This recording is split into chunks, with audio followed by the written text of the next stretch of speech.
এই মৌরলা মাছগুলো দিয়ে আজকে আমি পোস্ত বানাবো। মৌরলা মাছের অনেক ধরনের আইটেম হয়, কিন্তু পোস্তও হয়। আমি আজকে পোস্তটা দেখাবো কিভাবে করছি। পোস্ত করার জন্য আমি নিয়েছি মৌরলা মাছ নিয়েছি কিছুটা। এটা আমি নুন হলুদ মাখিয়ে ভেজে নেবো। আলু কুচিয়ে নিয়েছি, পেঁয়াজ কুচিয়ে নিয়েছি, আর দেবো আমি সাদা তিল, পোস্ত, সাদা সর্ষে, কাঁচা লঙ্কা। এইগুলো আমি একসাথে পেস্ট করে নেবো। তার আগে আমি মাছটা ভাজতে দিয়ে দিই।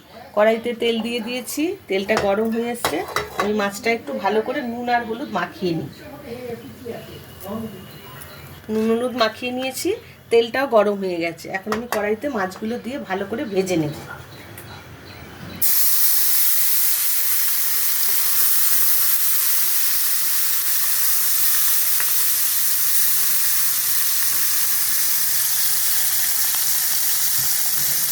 মাছগুলো ভাজা হয়ে গেছে, এখন মাছগুলো আমি তুলে নেব।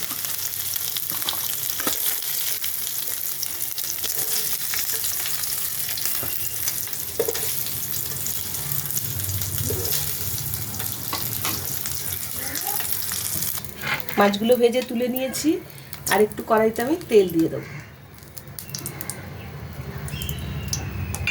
এই পেঁয়াজগুলো আমি নিয়েছি, পেঁয়াজ আর এই যে সর্ষে, পোস্ত, তিল আর কাঁচা লঙ্কা একসাথে পেস্ট করে নিলাম আমি।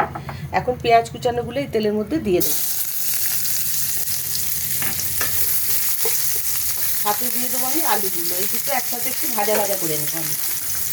আলু আর পেঁয়াজ একসাথে দিয়ে দেবো, দিয়ে একটু ভালো করে ভাজা ভাজা করে নেবো। আলুগুলো আমার হাফ ভাজা হয়ে গেছে। এখন এর মধ্যে আমি দেবো হলুদ গুঁড়ো। হলুদ গুঁড়ো দেবো 1 চামচ। নুন দেবো, নুন হলুদ দিয়ে আমি ভেজেছি মাছটা, নুনটা বুঝে দিতে হবে। আর দেবো এই টমেটো কুচানোগুলো। কাঁচা লঙ্কা আমি বেটে দিয়েছি, কিন্তু আমি দুটো ফাটিয়েও দেবো কাঁচা লঙ্কা। এখন এই যে মশলাটা করে রেখেছি, পোস্ত, সর্ষে, তিল, কাঁচা লঙ্কা, এই পেস্টটা এর মধ্যে দিয়ে দিই।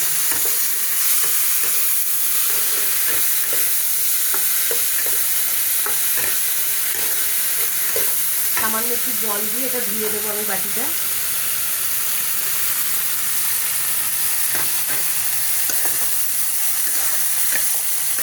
দেবো একটুখানি কাঁচা তেল দেবো, সর্ষের তেল। পোস্ত বাটা, পোস্ত তরকারিতে কাঁচা সর্ষের তেল খুব ভালো লাগে।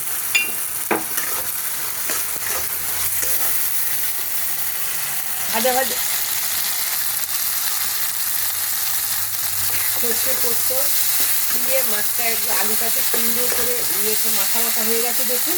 এর মধ্যে আমি দেবো সামান্য জল। এটা মাখা মাখাই হবে, একটু জল দিয়ে। আলুটা হাফ সেদ্ধ হয়ে গেছে প্রায়।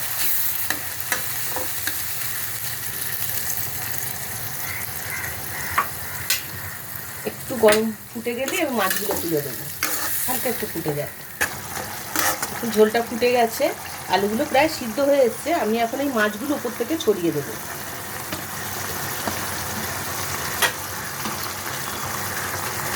এটা ঢাকা লাগবে না, এই টানা টানা হয়ে গেলে আমি নামিয়ে নেব। মৌরলা মাছ কিন্তু খুব উপকারী একটা মাছ, চোখের পক্ষে ভীষণ উপকারী। মৌরলা মাছ খেতেও একদম টানা টানা হয়ে গেছে দেখুন, তেল ছেড়ে দিয়েছে। এখন আমি এটা গ্যাসটা বন্ধ করে দেবো, দিয়ে নামিয়ে নেব। রেডি হয়ে গেছে আমাদের মৌরলা পোস্ত। আমি এটা আস্তে আস্তে নামিয়ে নেব।